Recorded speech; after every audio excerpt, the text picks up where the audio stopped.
বাবা, বাবার কথা কি বলবো? বাবা তো প্রতিদিন চাকরি ছেড়ে দিতে চায়, প্রতিদিন। বসের বকা, অফিসের প্রেসার, কত কষ্ট। বলে আজকে থেকে আর অফিসে যাব না, কালকে থেকে আর আসবো না।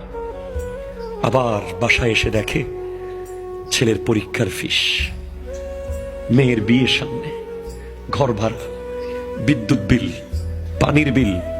আবার বেচারা কুয়াশার ভিতরে সকাল 7টায় ব্যাগটা নিয়ে রাস্তার পাশে পাশে আস্তে করে চলে যায় অফিসে।